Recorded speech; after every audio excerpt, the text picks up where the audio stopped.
Welcome back again to my YouTube channel, Crispin Villaniba, and welcome to my sari-sari store. Ayan guys, gagawa tayo ng pickles singkamas.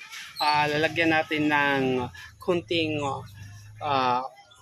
red onion and garlic. Ayan guys, tara guys, samahan niyo ako magpakulo tayo ng suka at saka sugar dito para yung tamis at saka yung asim ng vinegar. Okay guys, ayan guys, maglagay na tayo ng vinegar.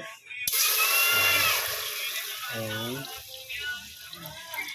ito yung vinegar. Tansya na lang yung pickles sa singkamas natin. Ayan, lagyan natin ng sugar, kalahati lang sa 1/4. Ayan, diba? Lagay tayo ng salt. Ayan, kulo na siya. Ayan, tansya lang yung pickles sa singkamas natin. I-mix lang natin. Diba? Ayan na siya. Yan yung hiwa, yan ang gusto ko na hiwa sa singkamas. At saka ito yung hiwa ng garlic natin at saka yung onion. Okay? Lagyan natin ng pamintang buo. Ayan. Ayan, okay na yan guys. At saka hintayin lang natin lumamig-lamig. At saka ilagay na natin yung singkamas. Okay? Ayan guys, ilagay na natin yung singkamas sa container ban. Okay? Tapos ilagay na natin sa container ban para naghalaglag na yung singkamas natin. Okay?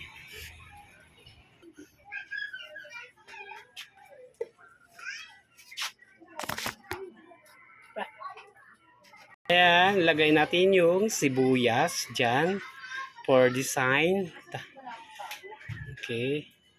Masarap yan pag nababad na. Tapos ilagay natin yung bawang. Ayan siya. Ayan. Para maging pickles na siya. Suka na masarap-sarap. Ayan guys. Tapos na natin dito sa pickles singkamas natin. Ayan. Sige. Ayan. Tapos palamigin lang natin. Ibabad natin ng mga 24 hours. Masarap na yan. Ayan siya. Diba? Ayan. Tamang-tama lang yung sabaw. Kasi pa yan, magtutubig pa yung singkamas. Dadami pa yan. Okay?